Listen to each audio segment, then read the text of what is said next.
सबसे पहले हमने वापस हमने फ्लैशबैक में गए थे, हमने देखा था प्रोग्राम क्या होता है, फिर हमने देखा था कि प्रोग्राम अच्छे गुड प्रोग्राम क्या होता है, उसकी डेफिनेशन क्या होती है, उसके अंदर 4 कैरेक्टरिस्टिक्स देखी थी हमने। क्या हो, करेक्टली रन हो, जिसको समझना और पढ़ना इजी हो, जिसको इजीली मॉडिफाई कर सके हम, जिसको इजीली डिबग कर सके। लेकिन क्या एक गुड प्रोग्राम होना इनफ है? No efficient. तो क्या होना चाहिए? Sir, efficient. तो एफिशिएंट करने के लिए हम क्या करेंगे? प्रोग्राम को सॉर्ट कर दें। सॉर्ट करेंगे, लेकिन कैसे? Using data structures. Using data structures. फिर हमने देखा था कि डेटा स्ट्रक्चर क्या होता है। तो data structure is used to collect, store and organize data. यानी डेटा स्ट्रक्चर को यूज हम क्यों करते हैं?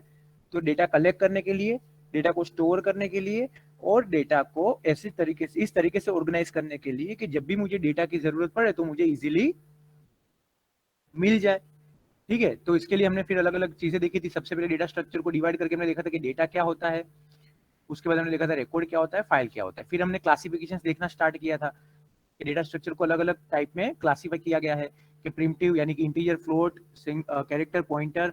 लेकिन प्रिमिटिव में कैसा टाइप का डेटा जाएगा? सिर्फ कितना जाएगा डेटा? सिंगल। जबकि हम बात करेंगे कलेक्शन की, तो कलेक्शन कहाँ पे होगा? Non primitive. अब नॉन प्रिमिटिव, वेरी गुड। अब नॉन प्रिमिटिव जो है वो किसके बेस पर बनता है? प्रिमिटिव बेस पे ही बनता है। ठीक है, उसका ही यूज करके हम नॉन प्रिमिटिव यानी यूजर डिफाइन बनाते हैं। नॉन प्रिमिटिव को यूजर डिफाइन भी बोलते हैं। उसमें से फिर हमने देखा था कि एरे क्या होता है, एरे के एडवांटेज क्या होते हैं, एरे के डिसएडवांटेज क्या होते हैं। ठीक है, उसके बाद हमने देखा था लिस्ट यानी कि लिंक लिस्ट देखा था, जिसके क्या एडवांटेजेस है, क्या होता है लिंक लिस्ट। फिर फाइल्स तो हमारे सिलेबस में है ही नहीं, क्या आते हैं लीनियर लिस्ट। उसके अंदर हमने देखा था कि स्टैक क्या होता है, स्टैक के अंदर पुश क्या होता है, ऐड करने के लिए। डेटा इंसर्ट माटे। Very good. पॉप का मतलब डेटा इंसर्ट के लिए, remove from top element. Remove delete data करने के लिए। Very good. उसके बाद पिप का मतलब टॉप पे जो वैल्यू करने के लिए। एग्जैक्टली। अब स्टैक के अंदर इंसर्ट और डिलीट कौन सी पोजीशन से होता है? टॉप से। टॉप। Very good. उसके बाद हमने क्यू देखा था। अब जो स्टैक है, ठीक है, वो कौन सा स्ट्रक्चर फॉलो करता है? Very good. Last in first out. LIFO. Last LIFO first out. फिर हमने, वेरी गुड, वैसे ही फिर हमने क्यू देखा था। तो क्यू स्टैक के जैसा ही है, लेकिन यहाँ पे अलग अलग पोजीशन से इंसर्ट होता है और अलग पोजीशन से डिलीट होता है। तो क्यू में इंसर्ट कहाँ से होता है? First position. देखो चलो, लास्ट से इंसर्ट होता है ना। अभी जैसे कोई लाइन बनी हुई है, एक बार देखते हैं हम। वेट अ सेकेंड बेटा,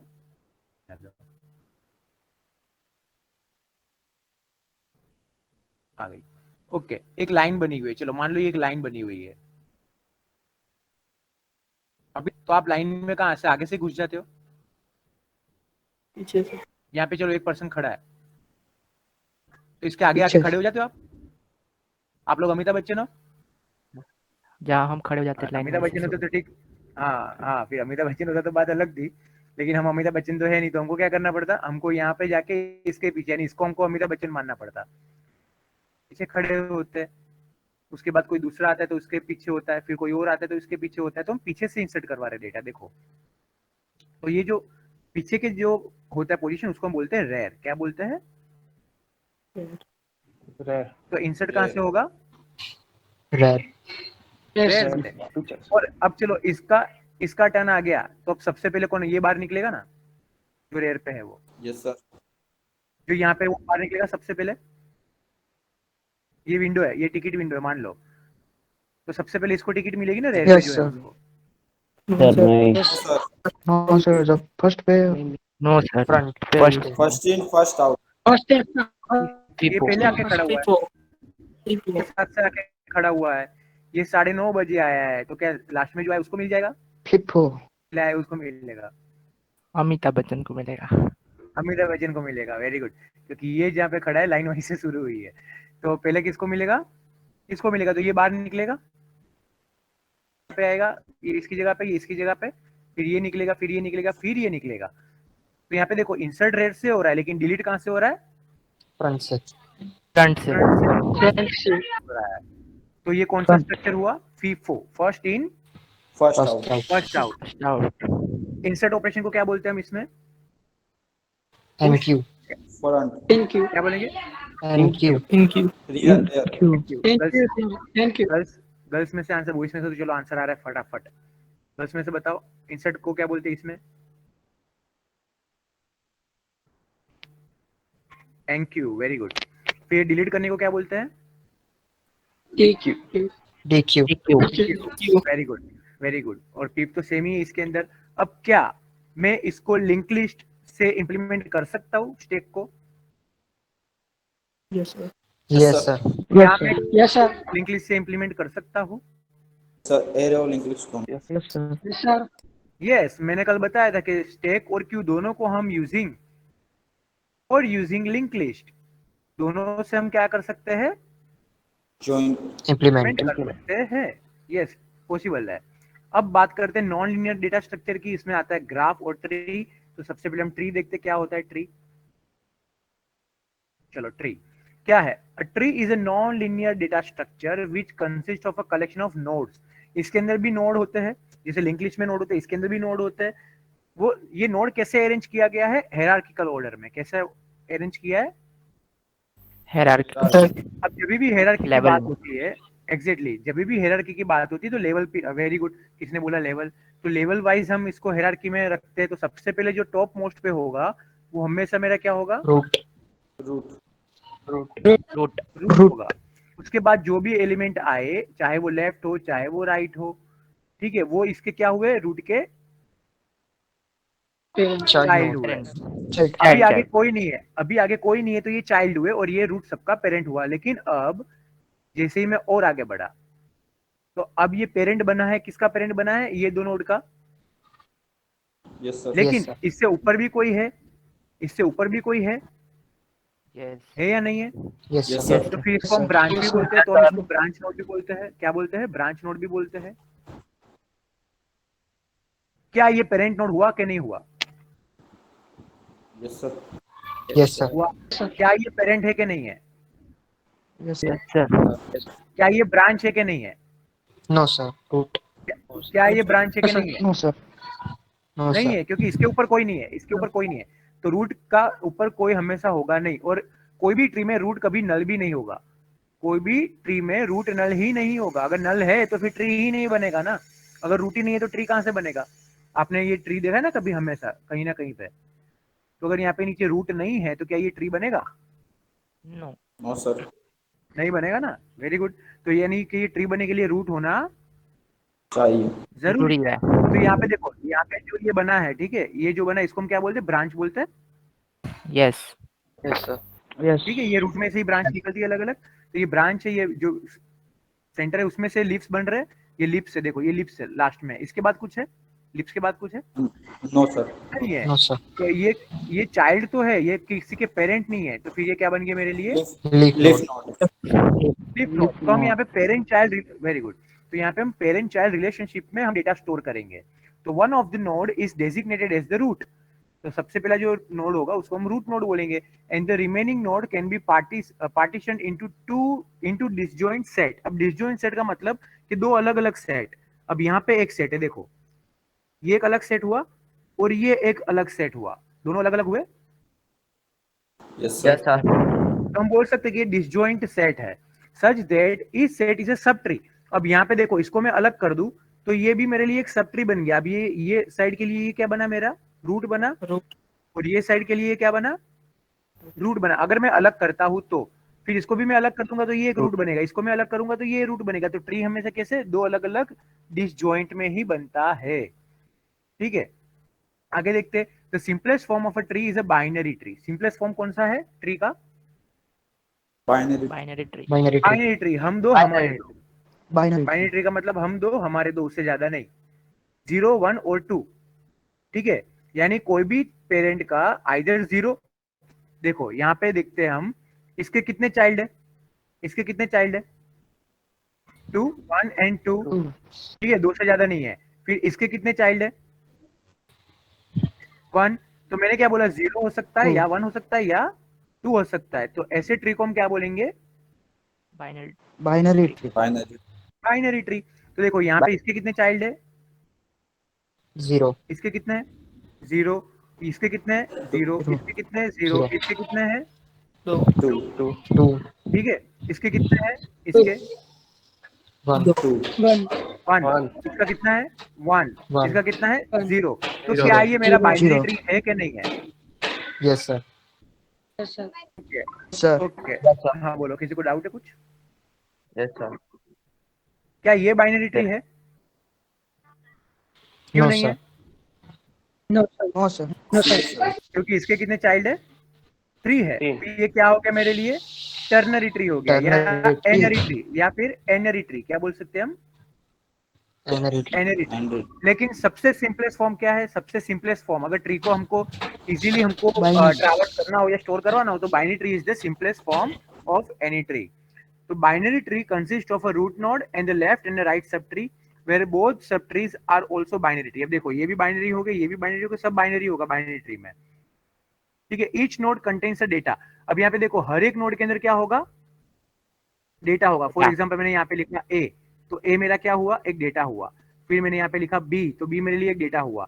यहाँ पे मैंने लिखा सी, तो सी मेरे लिए एक डेटा हुआ। या फिर मैं यहाँ पे 1 भी लिख सकता हूँ, 2 भी लिख सकता हूँ, कुछ भी लिख सकता हूँ। तो ये हर एक नोड में मेरा क्या होगा? डेटा एलिमेंट स्टोर किए होंगे, प्लस उसका लेफ्ट पॉइंटर और राइट पॉइंटर भी मैंने स्टोर किया होगा कि लेफ्ट साइड कौन सा है, राइट साइड कौन सा है। हर एक के अंदर लेफ्ट एंड राइट होगा, ठीक है। फॉर एग्जाम्पल हम एक एग्जाम्पल लेके देखते हैं। मैं यहाँ पे एक ट्री बना रहा हूँ,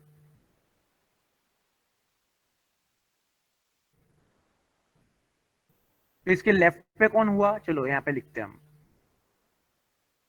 ये बी। ये लेफ्ट पे कौन है? B.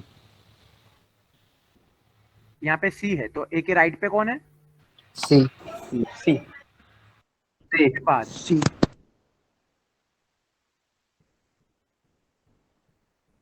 बी के लेफ्ट पे कौन है? तो नल कर देंगे, ठीक है। Null. इसके राइट पे कौन है? O. सी के लेफ्ट पे कौन है? O. कोई नहीं. कोई नहीं, कोई नहीं। डी के कोई नहीं है। तो जिसके लेफ्ट और राइट दोनों नल हो तो वो क्या बनेंगे मेरे लिए? जिसके लेफ्ट और राइट दोनों नल है तो मेरे लिए क्या, कौन से नोड बनेंगे? Leaf. Leaf. Leaf node. अब थोड़ा थोड़ा समझ में आ रहा है आप लोग को कि कैसे हम लीफ नोड फाइंड कर सकते हैं। आगे हम डीप में देखेंगे, ये तो जस्ट ओवरव्यू है। अभी डीप में पूरे इसके ऊपर एक यूनिट है, तो राइट पॉइंटर होंगे जिसके थ्रू हम ट्रैवर्स कर सकते हैं। The root element in the top most node which is pointed by a root pointer. अब इसको हम बोलेंगे कि ये रूट है।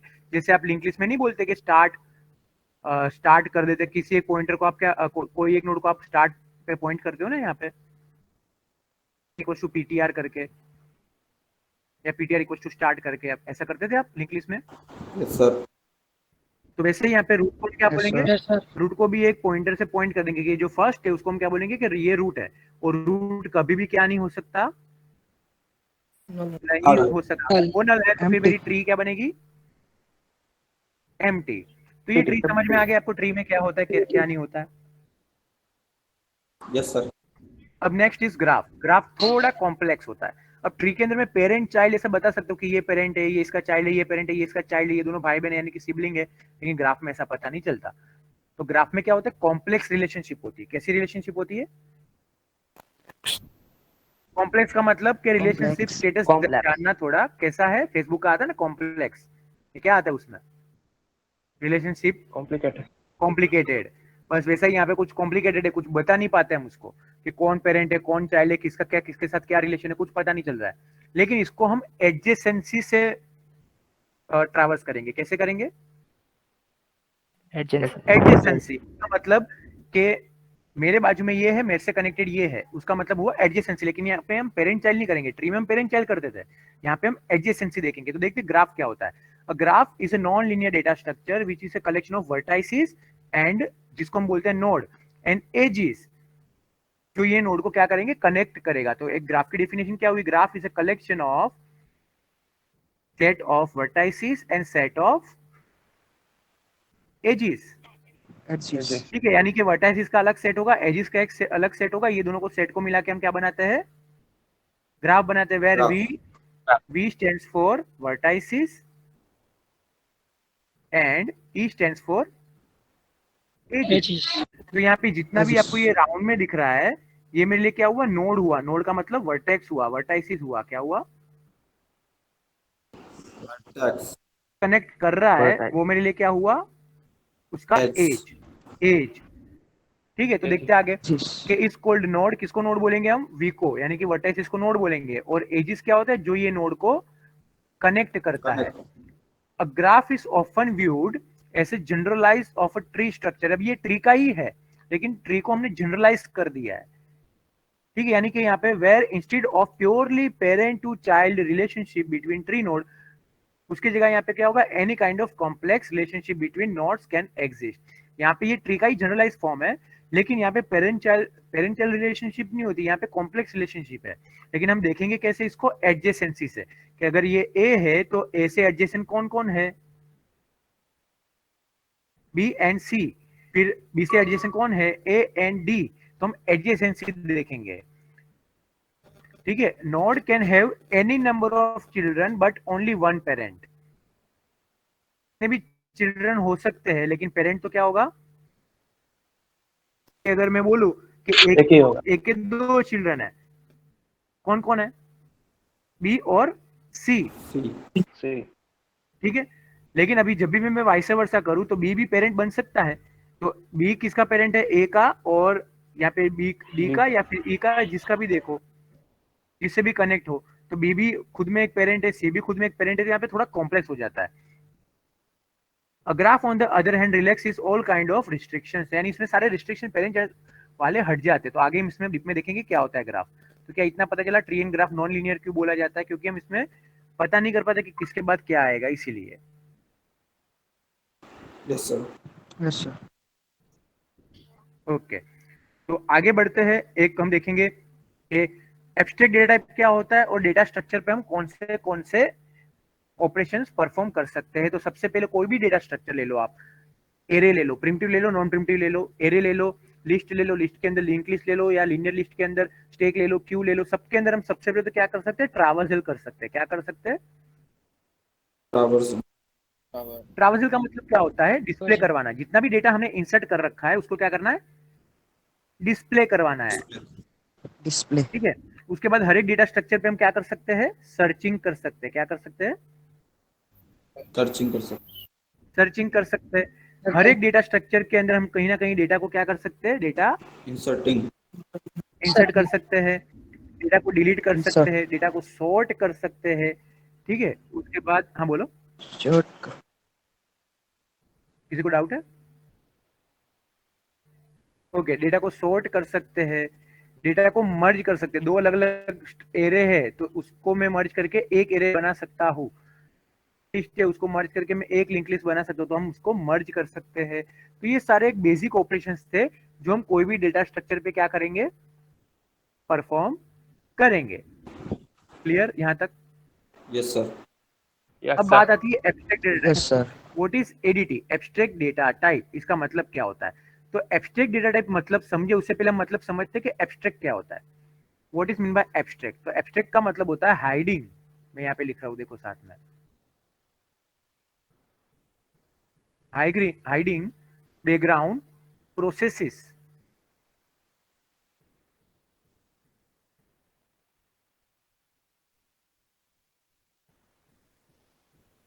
पढ़ते जाओ, चलो क्या लिखा मैंने, बैकग्राउंड प्रोसेस डेटा स्ट्रक्चर, यानी कि बैकग्राउंड में जो प्रोसेस चल रही है वो हमको हाइड करनी है। किससे हाइड करनी है,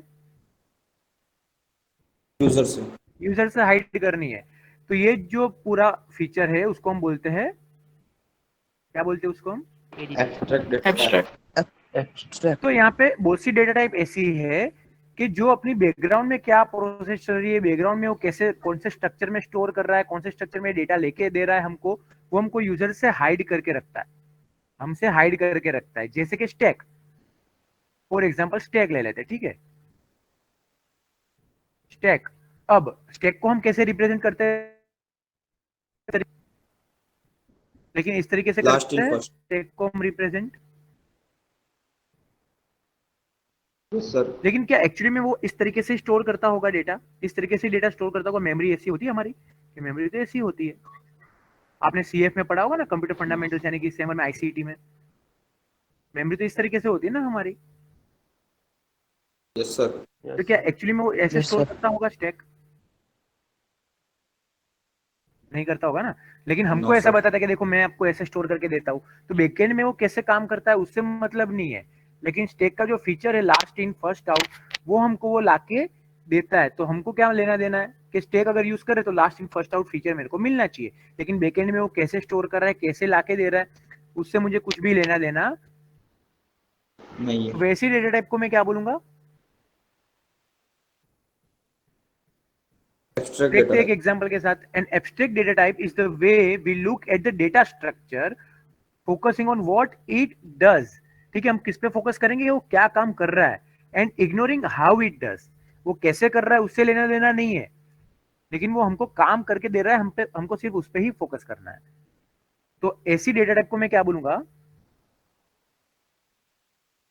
Abstract data type.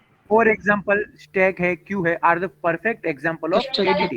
यानी हमको दिखाता है कि वो इस तरीके से काम कर रहा है, लेकिन बैकएंड में वो इस तरीके से स्टोर कर रहा है कि नहीं कर रहा है, उससे हमको कुछ लेना देना नहीं है। हमको फोकस क्या है, उसके फीचर पे फोकस है कि जो फीचर उसने बोला गया वो फीचर हमको प्रोवाइड कर रहा है। We can implement both the ADT using an array और अ लिंक लिस्ट। यानी एब्स्ट्रैक्ट डेटा टाइप को हम एरे से भी इंप्लीमेंट कर सकते हैं और लिंक लिस्ट से भी कर सकते हैं। ठीक है, अब इसको अलग अलग कर देते हैं। डेटा टाइप का मतलब क्या होता है? तो data type of a variable is the set of values that the variable can take. यानी कि एक सेट ऑफ वैल्यूज होता है जो वेरिएबल के अंदर हम स्टोर करते हैं। We have already learn the basic data type in C include int. ये अलग अलग डेटा टाइप आपने देखी थी, तो ये डेटा टाइप हुए। अब एब्स्ट्रैक्ट का मतलब क्या होता है, जो मैंने आपको समझाया।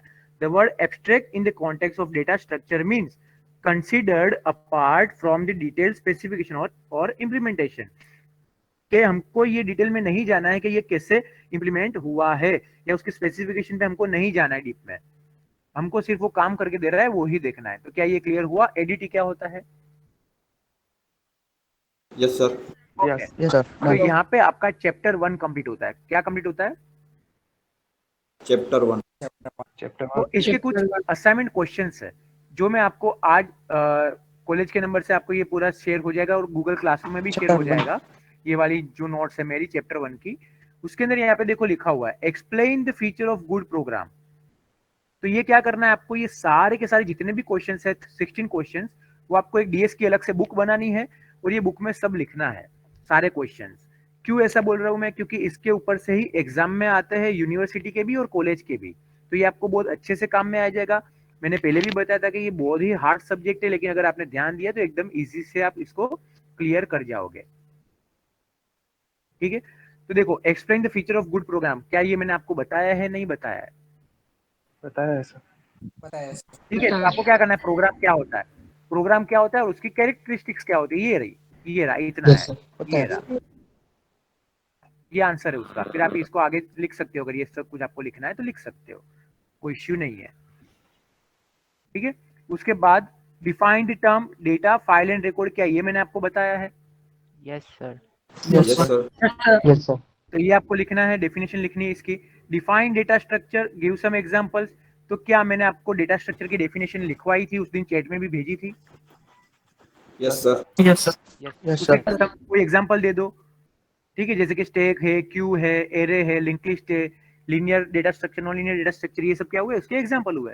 इन how many ways can you categorize data structure? बताओ चलो, कितने वे में आप डेटा स्ट्रक्चर को कैटेगराइज कर सकते हो? इसका आंसर कौन देगा मुझे? 2 में चलो मैं यहाँ पे, Two type. वेरी गुड, कौन से दो? primitive and non-primitive. Primitive, non-primitive. Very good, primitive and non primitive. फिर आपको क्या करना है, एक्सप्लेन। Each of them. तो क्या मैंने प्रिमिटिव क्या होता है, One नॉन प्रिमिटिव क्या होता है, उसका एक्सप्लेनेशन बताया था आगे नोट्स में है। Yes. Yes. Yes, sir. Very Yes, good. sir. फिर sir. क्या मैंने आपको लिंक लिस्ट और एरे का कंपैरिजन बताया था? Yes, sir. मे भी आपको ये नोट्स में ना मिले क्योंकि ये आपका सेम 2 के अंदर या सेम 1 में आपने पढ़ा होगा, नोट्स में ना मिले, लेकिन मैंने आपको ओरली बताया था कि एरे जो है वो स्टैटिक है, लिंक लिस्ट जो है dynamic array fix Dynamic. Size का है, Dynamic लिंक है। लिस्ट फ्री ऑफ साइज का है। ठीक है, तो ये मैंने आपको काफी सारे इसके, आप सेम 2 वाले भी आप इसमें लिख सकते हो, कोई इश्यू नहीं है। Explain the different types of data structure, also discuss their merits and demerits. ठीक है, यानी मेरिट्स एंड डिमेरिट्स का मतलब एक एक लाइन में आपको समझाना है कि स्टैक यूज करते हो तो क्या फायदा है, लिफो वाला फायदा हुआ, क्यू यूज करते हो तो फीफो वाला फायदा हुआ। ठीक है, explain different types of data structure, तो इसके अंदर कौन से आ गए, नॉन प्रिमिटिव के अंदर linear list, non linear list, array, उसके अंदर स्टैक, क्यू, ये सब फिर से वही वाला क्वेश्चन जो आपने ऊपर यहाँ पे देखा था वही यहाँ पे रिपीट हो रहा है, तो दो दो बार लिखने की जरूरत नहीं है। नहीं। एल्गोरिदम, तो algorithm is a set of instructions, और हम वी कैन से कि algorithm is a building block of any program, कि एक प्रोग्राम लिखने से पहले हम क्या लिखते हैं, Algorithm. तो ये आपने यूनिट 2 में आपने ये एल्गोरिदम वगैरह पढ़ा होगा, सॉरी यूनिट 2 बोल रहा यस हूँ, सर सेमेस्टर 1 के अंदर या सेमेस्टर 2 के अंदर, और आगे यूनिट 2 में भी पढ़ा है। एल्गोरिदम्स आएंगे, यूनिट 2 चैप्टर 2 वगैरह में भी एल्गोरिदम्स आएंगे, ये तब मैं आपको बताऊंगा, और ऑलरेडी आपने ये चीज सेम 1 और 2 में भी पढ़ी है, तो इसमें से आप लिख सकते हो। फिर चलो आंसर देना, which data structure is defined as a collection of similar data element, ये चार में से कौन है सही answer? Array. Array. Array. Array very good. The data structure used in hierarchical data model, Trees. Tree. in a stack insertion is done at Rest. Front Top. the position in a queue from which an element is deleted is called, delete कहाँ से होता है? Front से front के rare, front से Front. Front. Rare से क्या होता है? Insert. Rest insert. Insert होता है। Which data structure has fixed size? Array Array. Very good. Array. Which among the following is a LIFO data structure? Stacks Stacks. Stack. Example of linear data structure include all of this All of these. All of these. tree and graph are example of linear data structure. False. False. Non-linear है। Very good. Q is a FIFO data structure. False. Low, True है। सारे answer solve कर लिए हमने यहाँ पे ही, सारे answer solve कर लिए 16 के 16, अब इजीली लिख सकते हो आप, यस सारे आंसर इसमें ही से ही मिल जाएंगे आपको। यस अब यस सर चैप्टर 2 में आगे बढ़ते हैं, हमारा चैप्टर 2 है एरे, तो इससे हमारा सिलेबस देख लेते हैं, हमने कितना कंप्लीट किया है वो देख लेते हैं हम एक बार।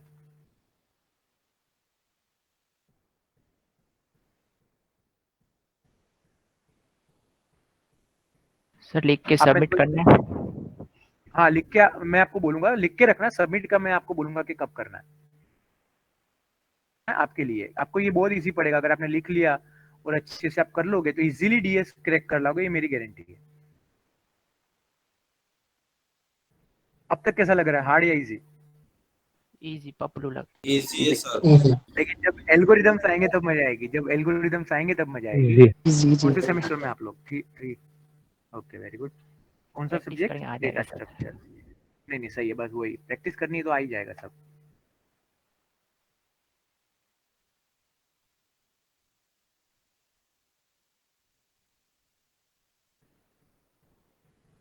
तो क्या हमने इंट्रोडक्शन के अंदर डेटा क्या होता है सब देख लिया? Yes, sir. क्या मैंने आपको एब्स्ट्रैक्ट डेटा टाइप बताया? Yes sir Yes, sir.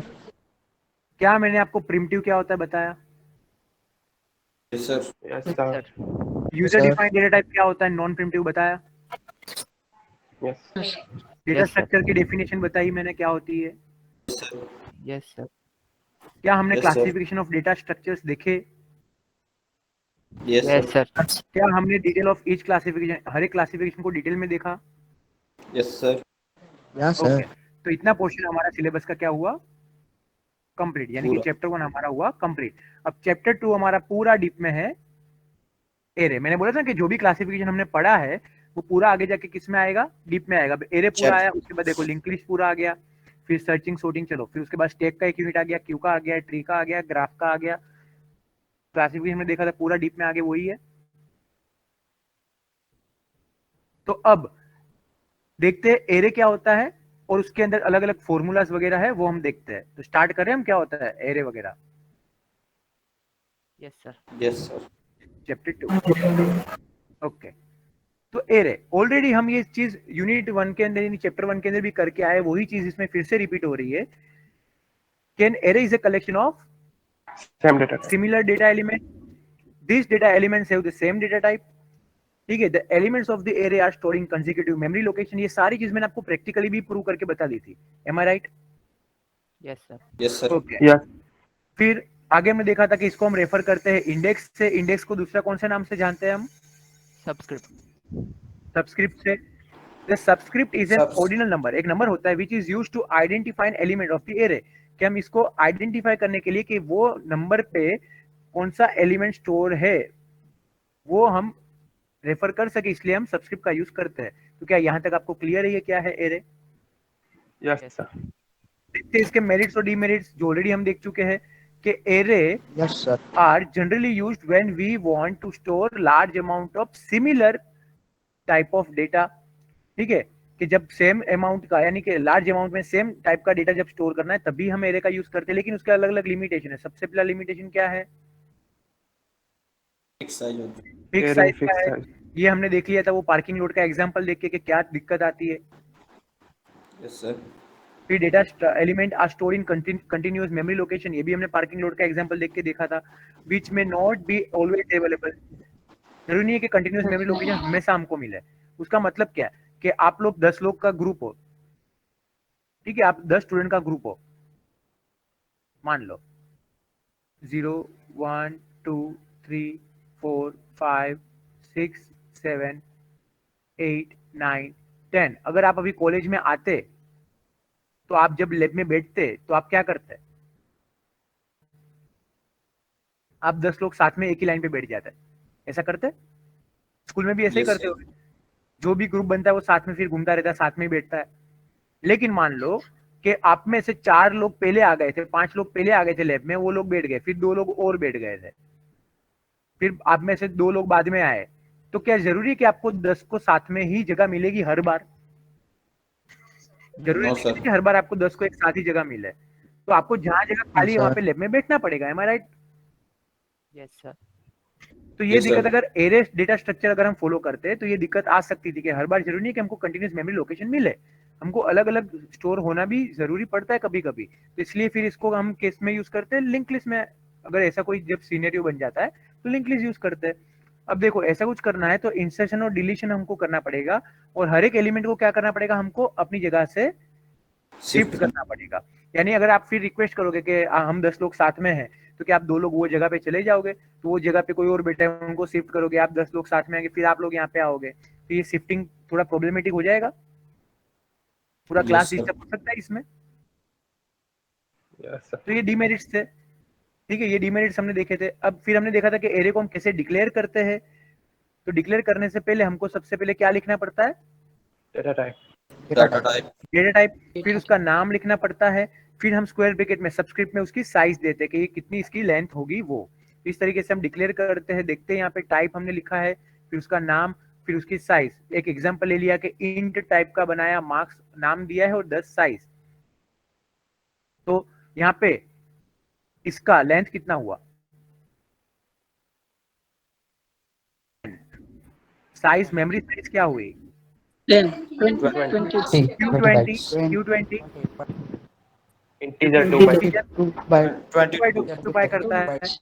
Very good. तो ये सारी चीज भी हम ऑलरेडी देख चुके थे। ठीक है, हम इसको अलग करना हो कि मुझे 5th नंबर का डेटा चाहिए तो हम क्या करेंगे? Marks of 5 4. 5 जो भी लिखो, हाँ 5th नंबर का चाहिए तो 4 लिखेंगे, मार्क्स ऑफ 4। तो मुझे जो 5th नंबर पे स्टोर है वो डेटा मुझे मिल जाएगा। तो इस तरीके से हम उसको अलग करके भी हम स्टोर कर सकते हैं या अलग करके भी हम रेंडमली उसको एक्सेस कर सकते हैं। अभी यहाँ पे बात आती है कि कैसे हम एरे के एड्रेस को कैलकुलेट कर सकते हैं। एरे के अंदर जो भी एड्रेस है हमने कैलकुलेट किया था। चलो वापस चले जाते हैं प्रोग्राम के अंदर। अब जो चीज मैं आपको यहाँ पे दिखाऊंगा, कभी कभी हो सकता है कि मैं आपको प्रैक्टिकली भी दिखाऊंगा। मैंने सेम 2 में भी ऐसा किया था कि मैं प्रैक्टिकल एग्जांपल के साथ आपको दिखाता था।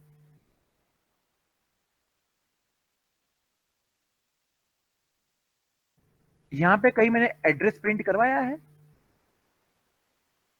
यस सर, वो percentage you. Percentage you. Yes, sir. अब मुझे पर्टिकुलर जानना है, मुझे पर्टिकुलर ही जानना है कि 5th नंबर पे या 4th नंबर पे जो मेरा एलिमेंट है उसका एड्रेस क्या है। मैं क्या लिखूंगा?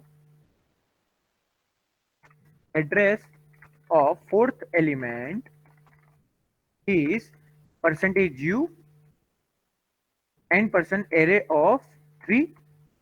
इंडेक्स ऐसे नंबर। लिखूंगा मैं? ठीक है, Yes, sir. चलो देखते हैं इसका एड्रेस क्या है। इसका एड्रेस क्या है? 65522। क्या मुझे सही आंसर मिला है? Yes, sir. लेकिन ये आंसर आया कैसे? Yes, sir. क्या कभी सोचा कि प्रोग्राम में बैकएंड में ऐसा तो क्या हुआ जिससे ये आंसर मिला मुझे? कुछ तो लगाया होगा ना, कुछ फॉर्मूला डाला होगा ये एड्रेस कैलकुलेट करने का। ये ऑटोमेटिक तो कोई भी प्रोग्राम ऑटोमेटिक तो होता नहीं। प्रोग्राम के पीछे क्या होता है जो आपने सेम 1 के सी के फर्स्ट लेक्चर में पढ़ा होगा, व्हाट इज लॉजिक। आंसर का सबसे पहला पॉइंट ही ये होता है हमेशा कि what sir. Is Logic. Logic. Logic. तो ये जो आंसर मुझे मिला कि 4th नंबर पे डायरेक्ट मुझे 65522 मिला या फिर 1618202224 जो ये आ रहा है वो कैसे आ रहा है, उसके पीछे लॉजिक क्या है? मैंने किसी परसेंटेज यू लिख दिया या n% लिख दिया तो मुझे एड्रेस कैसे मिला? क्या ये कभी सोचा आपने? No, sir. क्या कभी आपने ये चीज सोची? माइनस कर रहा होगा। चलो मैंने आपको बताया नहीं, तो आप में से किसी ने पूछने की भी कोशिश की कि सर आपने हेडर फाइल नहीं लिखी फिर भी प्रोग्राम कैसे रन हो गया? Sir. पूछा आपने? Sir, वो .c extension. लेकिन किसी को क्यूरियोसिटी भी हुई कि सर कल तक आप लोग ऐसा बोल रहे थे सब लोग कि सर आपने हेडर फाइल नहीं लिखी है तो एरर आएगी, लेकिन किसी ने भी ये पूछा नहीं कि सर एरर क्यों नहीं आई? क्यूरियोसिटी नहीं होती कभी कि ऐसा क्यों आंसर आ रहा है या क्यों आंसर नहीं आ रहा है? ये तो उसके पीछे कुछ ना कुछ तो लॉजिक होगा। Sir, हर एक dots. चीज के पीछे क्या होता है? अभी मैं पूछ रहा हूँ तो अब मैं बता रहा हूँ तो आप पूछोगे, ऐसा थोड़ी होता है। ये सामने से आपको क्वेश्चन आना चाहिए ना, ऐसा क्यों होता है? क्या लिखा है? Alas ka daw. Dot C. Dot C. बार बार हम जब एक की एक चीज रन करते हैं तो सी का कंपाइलर थोड़ा स्मार्ट है, उसने क्या कर रखा है? स्टोर करके रखा है। जैसे कि प्रिंट एफ है, स्कैन एफ है, गेट सी एच है, CLR SCR है। कोई चीज ऐसी है कि जो हर एक प्रोग्राम में आती है। तो ये हैश इंक्लूड का मतलब क्या होता है? हैश इंक्लूड का मतलब क्या होता है एक एक करके समझते हैं। आज अपने पास थोड़ा टाइम है अच्छे से। चलो आगे बढ़ने से पहले हैश इंक्लूड, चलो कौन लिखा मैंने, ये stdio क्या है? तो stdio एक सी जैसा ही एक प्रोग्राम की एक लिंक की गई है जिसके अंदर किसका कोड हुआ है? ये प्रिंटफ का लॉजिक लिखा हुआ है। किसका लॉजिक? Printf. प्रिंटफ का। Print भी ka. स्टैंडर्ड इनपुट आउटपुट के लगते फंक्शंस है, वो फंक्शंस के कोडिंग या उसका लॉजिक कौन सी फाइल में लिखा गया है? Stdio. उस पे आप राइट क्लिक करो, उस पे राइट क्लिक करो, देखो इतने सारे फंक्शंस उसके अंदर है। क्या कभी आपने ये सोचा था कि stdio.h के अंदर कितने सारे फंक्शंस है? देखो f++, all, fread, fwrite, printf, rename, इतने सारे अलग अलग फंक्शंस है इसके अंदर। इतने सारे अलग अलग वेरिएबल्स बने हुए हैं, ये देखते जाओ आप, इतने सारे अलग अलग वेरिएबल्स बने हुए हैं। क्या है? पहले से ही बना हुआ है और उसका काम फिक्स है कि प्रिंटफ के अंदर कुछ चेंज होने वाला है कोड कभी? तो पहले से इसको हमने एक फाइल बना दी हेडर फाइल करके कि जिसके अंदर कोड है। जो मैं प्रिंटफ पे क्लिक करूंगा तो ये प्रिंटफ का पूरा आ जाएगा कि प्रिंटफ किसमें बना हुआ है। ये दोनों फाइल के अंदर प्रिंटफ का फंक्शन है, देखो पूरा लिखा हुआ है विद एग्जांपल आएगा। देखो नीचे एग्जांपल भी आता है, कभी ट्राई करना ये सारी चीजें। एग्जांपल्स भी अलग अलग दे रखे हैं यहाँ पे, देखो सी प्रिंटफ का एग्जांपल, एफ प्रिंटफ का एग्जांपल, प्रिंटफ का एग्जांपल, सब दे रखा है। देखो सी प्रिंटफ का एग्जांपल देखते हैं, पूरा कोड आ गया। इसके अंदर हुआ है, इसके अंदर हुआ है। तो ये हमको जरूरत क्यों पड़ती है कि जब भी मैं प्रिंटफ लिखूंगा तो प्रिंटफ ये फाइल के अंदर तो है नहीं, ये arraydemo.c के फाइल के अंदर कोई फंक्शन दिखता है प्रिंटफ नाम का? No, sir. नहीं। अगर हम यहाँ पे कोई फंक्शन बनाते, फॉर एग्जांपल मैंने यहाँ पे void hello, ये आपने पढ़ा था सेम टू में।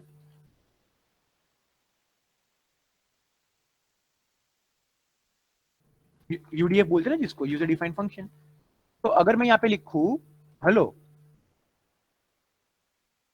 तो क्या करेगा, क्या होगा, यहाँ पे कॉल करेगा, कॉल करेगा, पकड़ से तो ये फंक्शन कॉलिंग हुआ, ये क्या हुआ, फंक्शन कॉलिंग हुआ। अब आपने चार अलग अलग चीज देखी थी, no argument and no return value, with argument and no return value, etcetera etcetera, इतना देखा था आपने। Yes sir. तो वैसे sir. ही यस सर प्रिंटफ भी एक फंक्शन है, वैसे प्रिंटफ भी एक फंक्शन है जिसका कोड, इस तरीके का कोड ये वाली फाइल में नहीं हुआ है, उसका कोड कहाँ हुआ है, ये वाली फाइल में हुआ है। ठीक है, तो अगर मैं यहाँ पे हेलो लिखता हूँ और रन करता हूँ तो मेरा हेलो वर्ल्ड, 2 सेकेंड कहाँ गलती हुई, नहीं चलेगा, जरूरी नहीं है,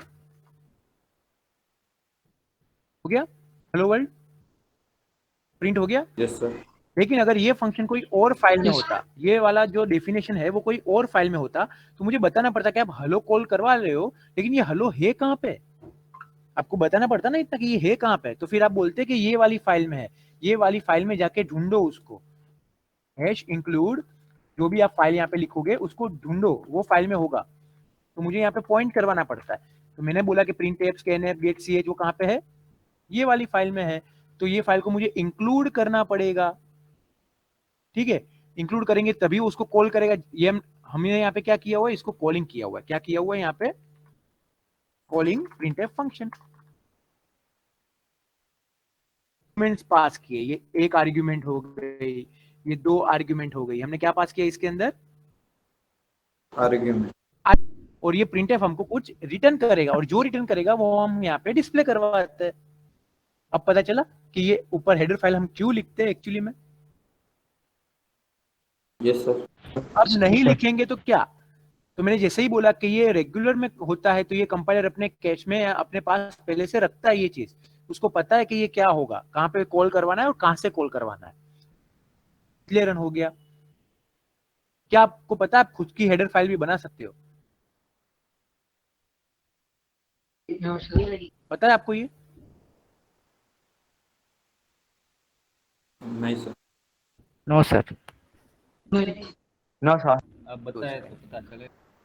देखो एक बार मेरा पूरा कोड चला गया, मैं वापस लेके आता हूँ, मैंने गलती कर दी, पूरा डिलीट कर दिया। अब 2 सेकंड बताता हूँ मैं, यहाँ पे जो हैश लिखा है उसका मतलब पता है, प्री प्रोसेसिंग डायरेक्टिव, आपने पढ़े थे pre processor directives, yes sir उसका मतलब कि कंपाइलर ये वाले फाइल को कंपाइल करने नहीं जाएगा। अगर मैंने आगे हैश लिखा है उसका मतलब कि कंपाइलर ये वाली फाइल को कंपाइल करने नहीं जाएगा, ये पहले से ही कंपाइल्ड है और ये सही से आउटपुट दे रहा है, इसलिए इसको बार बार कंपाइल करने की जरूरत नहीं है। तो ये था रीजन कल जो चल गया वो। हाँ बोलो।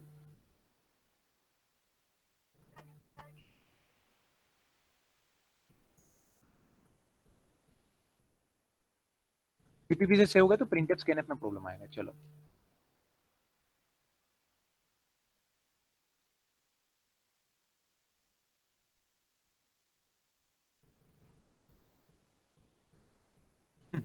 सही है, देगा वो कि ये फंक्शन उसको नहीं मिले, उसको नहीं मिला ये, क्योंकि सीपीपी के अंदर सी आउट एंड सी इन चलता है इंस्टेड ऑफ प्रिंटफ स्कैनफ।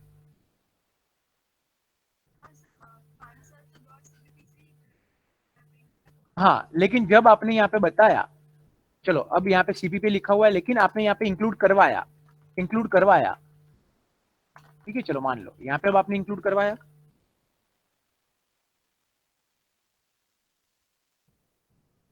तो अब तो उसको पता चल जाएगा ना कि मुझे कहाँ पे कॉल करना है, ये प्रिंटफ कहाँ पे है, यहाँ पे है, तो अब चलेगा।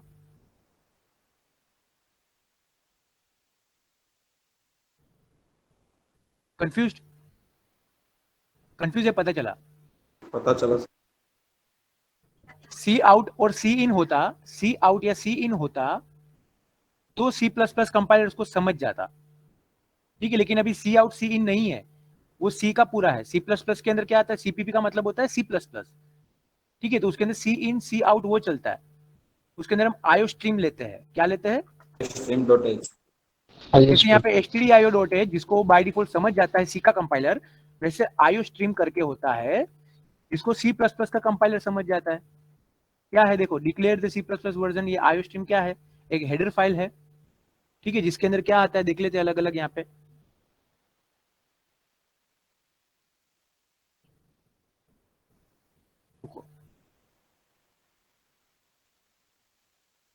बी आउट लिखते हैं, राइट क्लिक करते हैं, अरे सॉरी कहाँ नहीं आया, आयो स्ट्रीम में आ गया। सी आउट का किसमें बताया उसको, कौन से क्लास में है वो, आयो स्ट्रीम में है,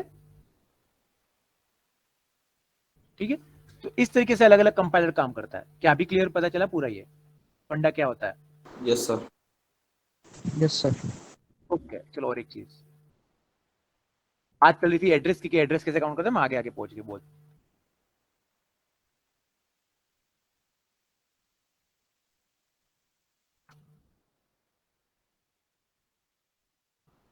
सेव कर रहा हूं मैं, कहाँ पे सेव कर रहा हूँ? हेडर पर सी के अंदर, इंक्लूड के अंदर सेव कर रहा हूँ। क्या क्या कर रहा हूँ, किसी को पता चला? क्या किसी को पता चला मैंने क्या किया है? no sir हेडर फाइल बनाया। Exactly, very good.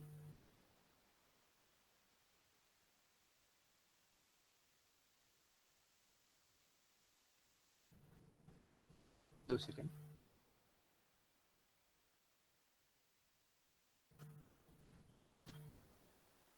Path date में सर हेडर फाइल बना। क्या लिखा मैंने यहाँ पे? Print my print my word. या कुछ भी अभी क्या लिखेंगे हम, यहाँ पे कैरी लिखते हैं सिर्फ, प्रिंट माय वर्ड,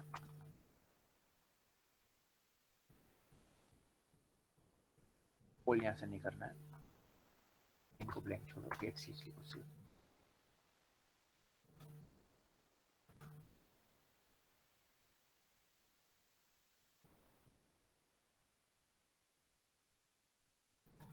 यहाँ कोई इंटीजर ले लेते, चलो अभी इंटीजर एक सिंगल वैल्यू प्रिंट कर रहा था जस्ट फॉर डेमो।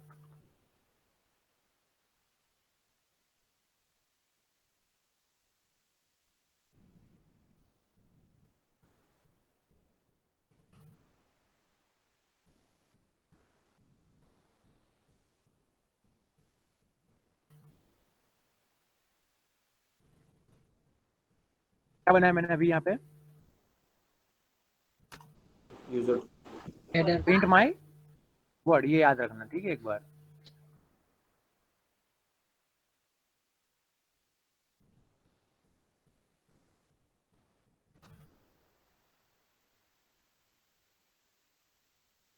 दोबारा शायद तक मेन नहीं आएगा तो एरर देगा हमको ये भी देखते हैं। प्रिंट माय वर्ड, इसकी तरह पास कर रहा हूँ 5,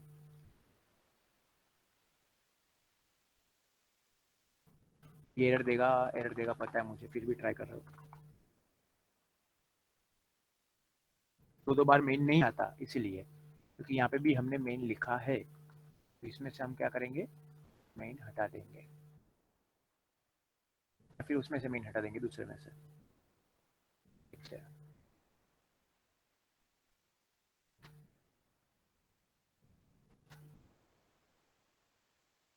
ओके,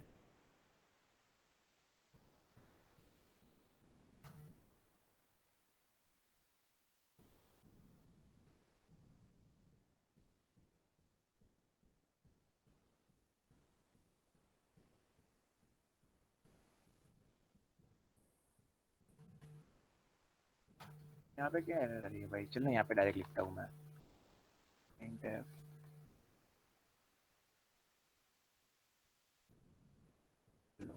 या फिर यहाँ पे लिखता हूँ printf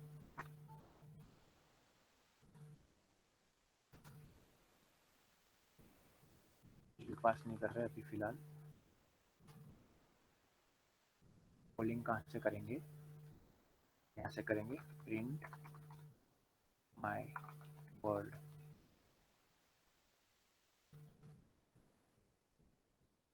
F6 यहाँ पे मेन लिखेंगे नहीं,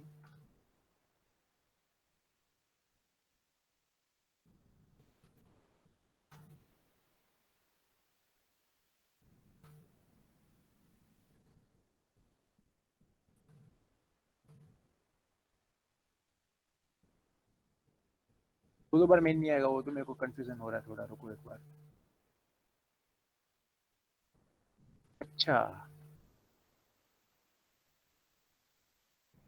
ओके, आप लोग बताते भी नहीं हो कि कहाँ पे गलती है।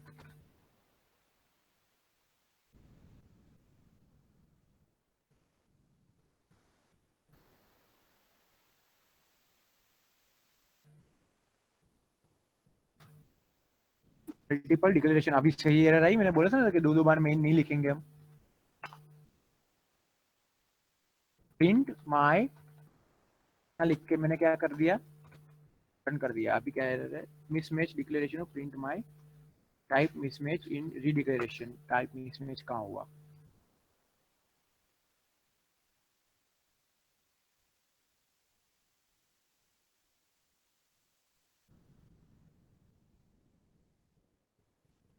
चलो डन।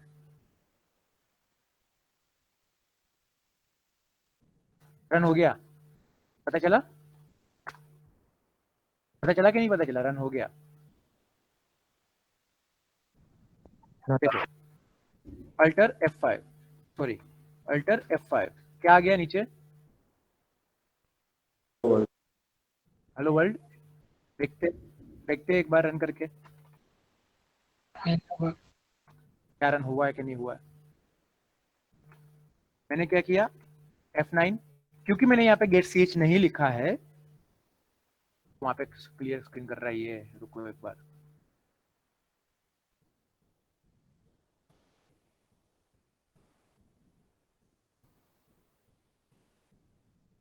चलो F2, तो ये रन कर रहा है यहाँ पे भाई, तो भी कोई इश्यू नहीं है।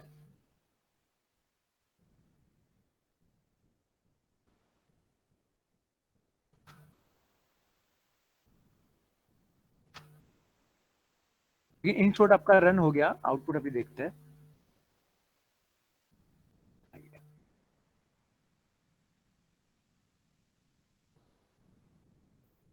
हो गया भाई,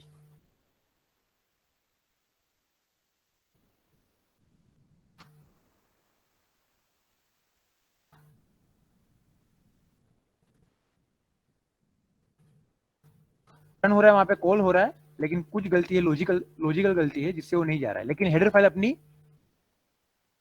चल गई, एरर नहीं आई।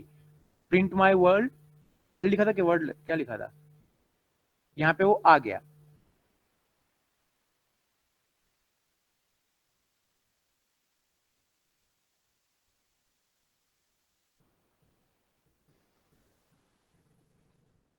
यहाँ पे नहीं,